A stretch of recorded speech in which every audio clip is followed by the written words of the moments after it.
Bismillahirrahmanirrahim. Today we are going to start multiple choice questions related with chapter number 2 hydrogen, which belong to second year in organic chemistry. अब यहाँ पर initially starting from question number 1. Large amount of atomic hydrogen are present in the atmosphere of dash. Hydrogen earth में molecular form में ज्यादा पाई जाती है और atomic form में पाई जाती है सन्स में और स्टार्स में। ठीक है, तो ये सन, तो हाइड्रोजन जो एटॉमिक फॉर्म में लार्ज अमाउंट पाया जाता है, कहाँ पाया जाता है? ये sun is the right answer. Question number 2, hydrogen atom contain dash electrons. Hydrogen atom में कितने इलेक्ट्रॉन पाए जाते हैं? हाइड्रोजन एटम में सबको मालूम है कि एक इलेक्ट्रॉन पाया जाता है जो रिवॉल्व करता है अराउंड द न्यूक्लियस। ठीक है, इसके बाद during the electrolysis of water hydrogen is liberated at dash. जब इलेक्ट्रोलाइसिस करवाएंगे वाटर की तो हाइड्रोजन कहाँ पे लिबरेट होगी? हाइड्रोजन लिबरेट होगी कैथोड पर। ठीक है, तो option B is the right answer. The atomic weight of hydrogen is dash. Atomic weight of hydrogen is dash. कितना एटॉमिक वेट है इसका? 1.008 AMU इसका एटॉमिक वेट है। ठीक है, तो जो हमारे पास मल्टीपल चॉइस में और थ्योरी के अंदर पहले से मेंशन। ठीक, नेक्स्ट हम लोग मूव करते हैं क्वेश्चन नंबर 5। क्वेश्चन नंबर 5 क्या हमारे पास? Question number 5 is in nature hydrogen exists in dash state. In nature hydrogen exists in obviously gaseous state और किस फॉर्म में? Molecular form. और अगर देखें question number 6 is dash is the lightest gas. लेकिन हाइड्रोजन, हाइड्रोजन लाइटेस्ट है क्योंकि इसमें एक इलेक्ट्रॉन है, एक ही प्रोटॉन है और सबसे लाइटर है, कोई न्यूट्रॉन नहीं है इसमें। ठीक है, तो यहाँ पर हमने 6 मल्टीपल चॉइस कर लिए। आगे मूव करते हैं, सबसे पहले स्क्रीन क्लियर करते हैं। चलिए भाई 6 कर लिए, 7 की तरफ मूव करते हैं हम लोग।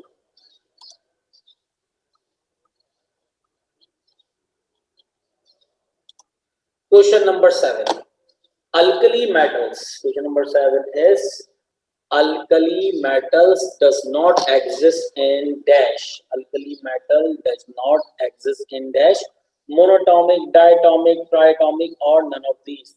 तो क्वेश्चन नंबर 7 हमारे पास ये दो ऑप्शन है, दो चीजों में एग्जिस्ट नहीं करते, ये बी एंड सी। डायटॉमिक और ट्राई एटॉमिक में एग्जिस्ट नहीं करते, मोनोटॉमिक में एग्जिस्ट करते। तो हमें याद होना चाहिए कि हमारे पास मल्टीपल चॉइस सॉल्व करें तो अल्कली मेटल जो है वो मोनोटॉमिक आएगा, डाई और ट्राई हमारे पास। ठीक है, देन इसके बाद question number 8, hydrogen generally combines with other elements to form dash. Hydrogen जब भी कंबाइन होता है दूसरे एलिमेंट के साथ तो फॉर्मेशन किस चीज की होती है? तो यहाँ पर फॉर्मेशन ज्यादातर वो बनाता है कोवेलेंट बॉन्ड, ज्यादातर बनाता है कोवेलेंट बॉन्ड। वैसे आयनिक बनाने की भी एबिलिटी होती है। Question number 9, hydrogen may be readily prepared by the action of water on dash.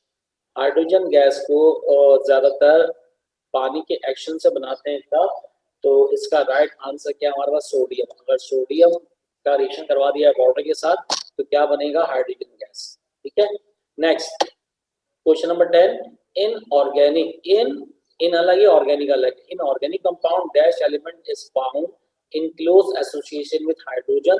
लेकिन कौन है वो? कार्बन। कार्बन पाया जाता है जिसकी एसोसिएशन हाइड्रोजन के साथ होती है। Next 11, ionic hydrides are usually dash liquid at room temperature, reducing agent, good electrical conductor in solid state, easily reduced। ठीक, 4 ऑप्शन। 11 का B, ionic hydrides are good reducing agent, तो ये अच्छे reducing agent होते हैं ionic hydrides। Question number 12, the atoms of the same element which have the same atomic number but different mass number are called dash, are called isotopes।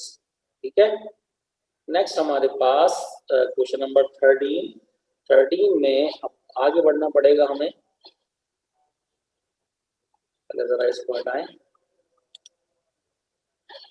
तो clear करना पड़ेगा पहले screen को। 13 की तरफ मूव करते हैं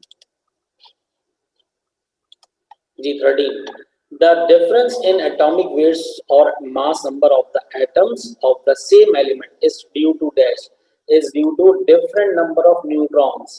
न्यूट्रॉन्स कम या ज्यादा होते हैं तो मास भी क्या हो जाएंगी, कम या फिर ज्यादा हो जाएंगी।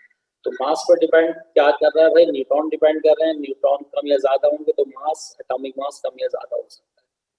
Question number 14, a tritium nucleus has dash 1 proton and 2 neutrons। Protium में 0 न्यूट्रॉन होते हैं, ड्यूटियम में 1 न्यूट्रॉन, ट्राइटियम में 2 neutron. 15, question number 15 is physical properties of elements depends upon the number of dash। जो फिजिकल प्रॉपर्टीज एलिमेंट्स की होती है किस पर डिपेंड कर रही होती है। 15 हमारे पास है neutrons, both protons and neutron in the nucleus. दोनों पर डिपेंड करती है, प्रोटॉन पर भी न्यूट्रॉन पर भी, जो न्यूक्लियस में पाए जाते हैं। ठीक है, तो फिजिकल प्रॉपर्टीज न्यूट्रॉन प्रोटॉन पे बेस करती हैं और केमिकल प्रॉपर्टीज किस पे बेस करती हैं, वैलेंस इलेक्ट्रॉन के ऊपर। हम देखें अगर इसमें तो इलेक्ट्रॉन इन वैलेंस है या वैलेंस इलेक्ट्रॉन, एक ही बात है। तो question number 16, chemical properties of elements depends upon the number of electrons in the valence shell.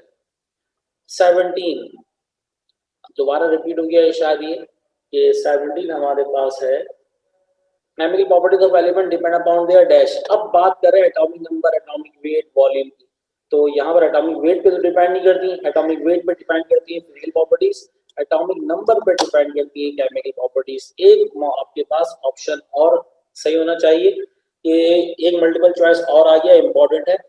Chemical properties दो चीजों पर डिपेंड करती हैं, या तो valence electron given option, electron valence electron, या फिर एटॉमिक नंबर। क्लियर, आगे मूव करते हम लोग क्वेश्चन नंबर 18। क्वेश्चन नंबर 18 में the hydronium ion is an dash. जैसे ही वाटर ब्रेक होता है H पॉजिटिव आयन बनाता है, तो H पॉजिटिव आयन वाटर के साथ मिलकर फौरन क्या बनाता है, H3O positive.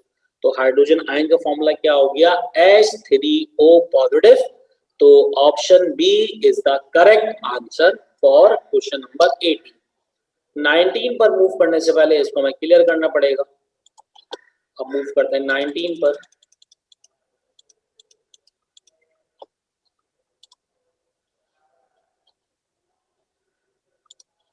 Question number 19 is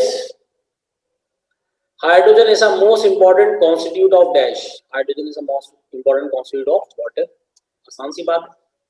question number 20, when steam is passed over red hot coke at 1000 degrees Celsius, a mixture of carbon monoxide and hydrogen gas is produced, it is known as water gas। देखें जितनी आपकी theory अच्छी होगी ना तो multiple choice solve करने में कोई मसला नहीं।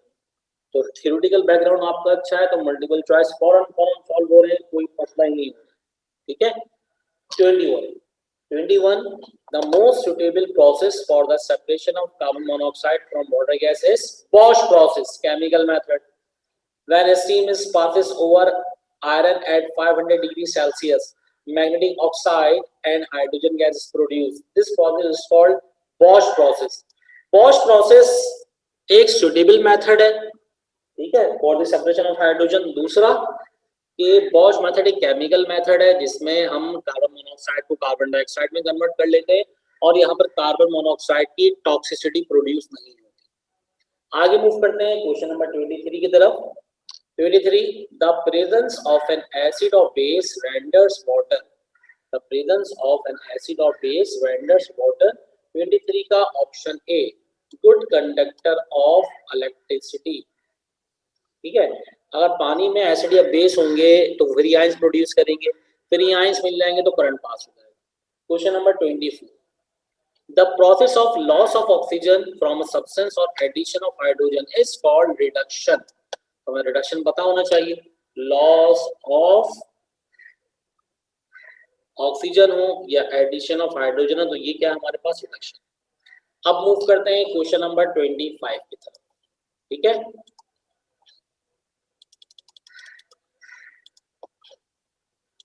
25 तो पेन लेना पड़ेगा, यहाँ पर 25 आ गया। Hydrogen is a very good dash. Hydrogen ना सिर्फ ऐसा रिड्यूसिंग एजेंट बिहेव करती है बल्कि ऐसा ऑक्सीडाइजिंग एजेंट भी बिहेव करती है। ठीक है, तो 25 का हमारे पास यहाँ ऑप्शन हो गया C, reducing agent as well as oxidizing agent. ठीक है, 26 lowering of oxidation state of metal is termed as reduction। किसी भी एलिमेंट का ऑक्सीडेशन नंबर इंक्रीज होगा तो हम कहेंगे उसकी ऑक्सीडेशन हो रही है, ऑक्सीडेशन नंबर डिक्रीज होगा तो हम क्या कहेंगे उसकी रिडक्शन हो रही है। ठीक है, then question number 27, question number 27 हमारे पास क्या है, देखिए, formation of vegetable ghee from vegetable oil is an example of dash hydrogenation. Hydrogenation example है वेजिटेबल घी की वेजिटेबल ऑयल को वेजिटेबल घी में कन्वर्ट करना। तो भी आसान सी बात हो गई है। अच्छा, 28 कर लिया हमने। 27 देखिए, the process of addition of hydrogen into a molecule is called hydrogenation. अगर जस्ट हाइड्रोजन की बात करें कि हाइड्रोजन एटम रिमूव हो रहा है, हाइड्रोजन एटम ऐड हो रहा है, तो रिडक्शन ऑक्सीडेशन की बात करेंगे। अगर हाइड्रोजन मॉलिक्यूल की बात करेंगे तो यहाँ पर हाइड्रोजनेशन होता है। ठीक है, अब चलते हैं क्वेश्चन नंबर 29। 29 क्या हमारे पास, ethylene can be hydrogenated to dash under pressure at 300 degree Celsius when double bond is changed to single compound या single bond। तो इथाइलिन इथीन कन्वर्ट किस में हो जाएगा, इथेन के अंदर। आसान सी बात है, पढ़ा हम लोगों ने, इथीन कन्वर्ट हो जाएगा इथेन में। ठीक है, इथाइन से इथीन, इथीन से इथेन। 30, क्वेश्चन नंबर 30 की बात करेंगे हम। तो 30 क्या है, hydrogen reacts with halogen to give dash hydrogen halide HX। जिस तरह HCl भी मिल सकता है, HBr भी मिल सकता है, HI भी मिल सकता है, तो HX hydrogen halide. Question number 31 is hydrogen is used in the manufacture of dash. Hydrogen को फर्टिलाइजर बनाने में भी इस्तेमाल किया जाता है। ठीक है, याद कर लीजिएगा, इंपॉर्टेंट मल्टीपल चॉइस क्वेश्चन है। Hydrogen is used in the manufacture of fertilisers. ठीक है, नेक्स्ट मूव करते हैं। 31 कर लिया हमने, अब चलते हैं 32 की तरफ। ठीक है, 32 is hydrogen at the time of its generation during chemical reaction is in the form of atomic state and it is called nascent hydrogen। Nascent means newly born, freshly prepared at the time of chemical reaction। तो nascent का मतलब होता है अभी अभी produce होना chemical reaction में। 33 hydrogen molecule consists of two atoms linked together by a strong covalent bond। तो option B is a correct answer. 34 की बात करते हैं। Nascent hydrogen is used in the reduction of dash inorganic compound. Nascent hydrogen used होता है reduction of inorganic compounds के लिए। 35 the compounds formed between two elements are called dash यकीनन binary compounds। वो तमाम कंपाउंड्स जिसमें सिर्फ और सिर्फ दो एलिमेंट पाए जाएं वो कहलाते हैं बाइनरी कंपाउंड्स। कंपाउंड कंटेन या compound form between two elements are called binary compounds. Question number 36 hydrogen reacts with some elements to form binary compounds called hydrides.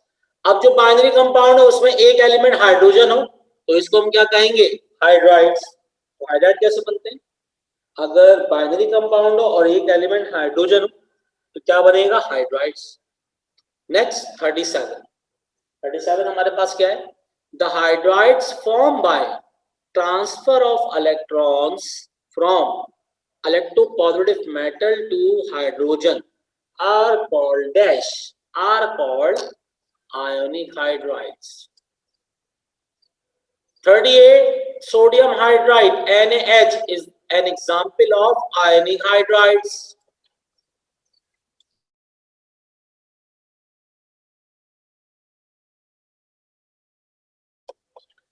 तो आयनिक हाइड्राइड समझ में आ गया होगा आप लोगों के। अब चलते हैं question number 39। Question number 39 is ionic hydride ionized to produce dash. Ionic hydride में जो हाइड्रोजन होता है वो नेगेटिव होता है, तो लिहाजा ionic hydride ionize to produce H negative ions. जब भी आयनिक हाइड्राइड आयनाइज होगा हमेशा H नेगेटिव आयंस की फॉर्मेशन होगी। क्लियर? नेक्स्ट आगे की तरफ मूव करते हैं। 39 के बाद 40। Question number 40 is the hydride which are good conductor of electricity in the fused state are called dash ionic hydrides। वो तमाम हाइड्राइड जो अपनी पिघली हुई हालत में मोल्टन स्टेट में गुड कंडक्टर ऑफ इलेक्ट्रिसिटी होते हैं वो कहलाते हैं ionic hydrides. Next 41 colon hydride generally exist in dash state, major gaseous state में पाए जाते हैं। ठीक है, नोट्स में या बुक में जिसके पास हार्ड कॉपी होगी उसमें आंसर लिखा हुआ है रॉन्ग, तो सही कर लीजिएगा कि colon hydride generally exist in gaseous state. ठीक है, 42 हमारे पास colon hydrides are prepared by the direct action of non metal with hydrogen. अब कोलन हाइड्राइड डायरेक्ट एक्शन से ही बनते हैं और इनडायरेक्ट एक्शन से ही बनते हैं। डायरेक्ट एक्शन में नॉन मेटल रिएक्ट कर जाता है हाइड्रोजन के साथ, इन डायरेक्शन में हाइड्रोजन का कंपाउंड होता है दैट इज वाटर। ठीक है, question number 43। Question number 43 is hydrides which are non stoichiometric in nature are called interstitial hydride. वो हाइड्राइड जिनमें एलिमेंट्स के दरमियान कोई स्टोइकोमेट्री ना पाई जाए, ठीक है, ये कहलाते हैं हमारे पास नॉन स्टोइकोमेट्रिक और इंटरस्टिशियल हाइड्राइड्स। नेक्स्ट मूव करते हैं 44। The law of chemical combination is not obeyed by dash. वो कौन से हाइड्राइड हैं जो लॉ ऑफ केमिकल कॉम्बिनेशन को ओबे नहीं करते? वो है interstitial hydride. Law of chemical combination is not obeyed by interstitial hydride. Interstitial hydride को ये ओबे नहीं करते। ठीक है, क्वेश्चन नंबर 45 को तरफ जाने से पहले मूव करना पड़ेगा हमें। कितने रहेगा इसमें? 3 रह गए। 45 पहले 45 देख लेते हैं। Electron deficient hydrides are called dash. Electron deficient hydride किसे कहते हैं? वो भी कहते हैं interstitial hydride. Interstitial hydrides are called electron deficient hydride. Next question number 46। Hydrogen occurs in dash isotopic form. Hydrogen की 3 आइसोटॉपिक फॉर्म पाई जाती है, प्रोटियम, ड्यूटेरियम और ट्राइटियम। ठीक है, hydrogen occur in dash isotopic form, 3 isotopic form, protium, deuterium और tritium. ये हो गया 46। 47 में क्या है? Atomic hydrogen is dash. Atomic hydrogen is more reactive than molecular hydrogen. तो 47 का option A, atomic hydrogen is more reactive than molecular hydrogen. Last multiple choice रह गया इसका। Last multiple choice that is 48। 48 क्या हमारे पास? The process of addition of hydrogen to a molecule is called dash, is called hydrogenation. ठीक है, अगर किसी प्रोसेस में किसी मॉलिक्यूल में हाइड्रोजन की एडिशन कर दी जाए और हमारे पास ऑक्सीडेशन रिडक्शन का ऑप्शन ना हो तो हम क्या बोलेंगे? Hydrogenation. So here we have complete all multiple choice related with chapter number 2, that is hydrogen. There is very important questions with very important chapter with respect to final. So if you have any query regarding understanding multiple choice related with chapter 2 hydrogen, so you can ask or comment. अगर कोई question नहीं है तो फिर अपना ख्याल रखें। अल्लाह हाफिज़।